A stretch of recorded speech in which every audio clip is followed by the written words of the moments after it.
alkawari da rikon amana. Har ma akwai hadisi cikin sahih bukhari cikin yahudawa da suka wuce a baya, wani zai karbi bashi a wajen wani, zai tafi kasuwanci wata ƙasa da sai ya ƙetare teku kafin ya je ya dawo. Ya karbi bashi a wajensa, ya ce waye shaidar ka? Ya man shaida, ya ce kafa billahi shahidan, ba da kowa sai Allah, Allah ya zama shaida. Ya ce waye kafil ɗinka, waye zai maka garanto? Ya ce kafa billahi wakila, ubangiji ta'ala ne zai mun garanti, tabbas zan biya. Ya ce shikenan, ne kuma na dogara da wannan shaidar ta ubangiji da garanti ɗin da Allah ya maka ɗin, je ka. Ya ɗauki dukiya ya bashi 1000 dinar. Mutumin ya hau teku, bayan ya ƙetare ya je can garin, hajar da ya kai ya sayar ya samu riba, sai ga dinari 1000 yana so ya mayar. Yau yake so ya shigo jirgi ya kawo, kuma ya zo gabar teku babu jirgi, jirgi ya tafi ya bar shi, kuma an yi alkawali da shi kan yau, kuma baya son ya saba. Sai ya saru wani itace, sai ya tsaga itacen tsakiyarsa ya rarake shi, sai ya kunshe wannan dinari 1000 din, sai ya sa a ciki, sai ya sa wani itacen ya daure shi, sai ya ɗauki wannan itace ko katako sai ya jefa a kan ruwa. Ya daga hannu ce, ya ubangiji, an tambaye ni waye shaida, na ce kai. An tambaye waye mun garanti, na ce kai. A yanzu na zo gabar teku, ba da yadda zan kai wannan dukiyar, kuma yau aka alkawali da ni, kuma babu jirgi, ga dukiyar na ɗora a hannunka, ya ubangiji ka isar masa. Sai katako ya tafi, ya ta tafiya har gabar teku. Shi kuma wancan ya je tsaya a bakin teku, ya ga jirgi ya zo, shiru jirgi bai zo ba. Can sai ga jirgi ya leka, duk fasin da babu wannan wanda ya karɓa shi a wajensa.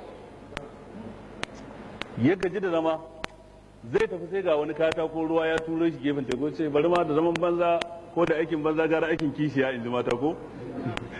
Bari in dauki wannan katako in je na dafa itace na a gida. Sai ya dauki katako ya tafi da shi gida, daidai faskara ya sara, sai ga kuɗi a ciki dinari 1000, ga kuma takarda. Ni wani da na karɓi bashin ka, na zo bakin teku jirgi babu jirgi, don haka gashi na turo na danka a hannun ubangiji, ubangiji ya kawo maka. Gashi kuma ya same shi, hadisin yana cikin sahih bukhari.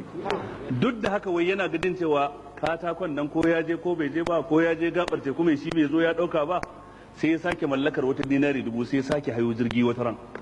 Ya zo ya samu wannan ba Allah ya kwankwasa masa kofa, yace na zo na in biya ka bashin ka da dinari 1000. Yace ai ka biya tuntuni.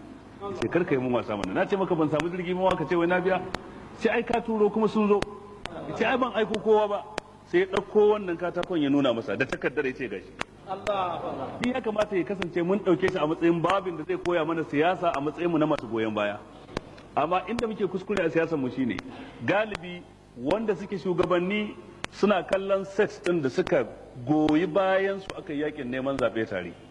Ko mutum ya cancanta ko bai cancanta ba, za a bashi mukami ba dan koyo ba, dan yana tare da mu. Ko mun cancantar mutum in yana gwamnatin baya to ko bai cancanta ba. Wannan haka ake tun daga sama har ƙasa, tun daga karamar hukuma har federal government, haka ake yi.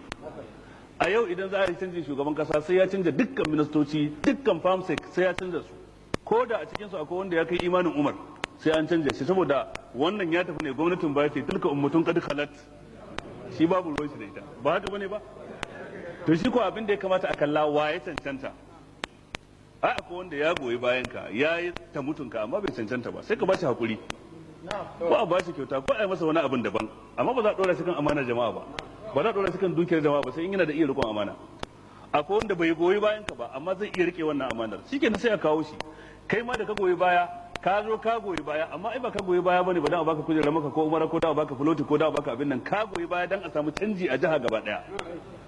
Me yasa miyar da zaka ɗora a gidanka tafi maka muhimmanci sama da abin da ya shafi makomar al'ummar jihar ka gaba daya? Rigar da zaka sa tafi muhimmanci sama da ka zaɓo wanda kake ganin zai kawo gyara ta fuskar ɓangarorin rayuwa daban-daban. Wato duka mu sai mun koyi siyasa da shugabanni da waɗanda ake shugabanta. Dukan waɗannan kisoshi amfanin karanta su don ɗaukan darasi, ba don more jin labari ba, don a ɗauki ibra a ciki, ibratul ulul albab. Mu lura da balagar da ke cikin wannan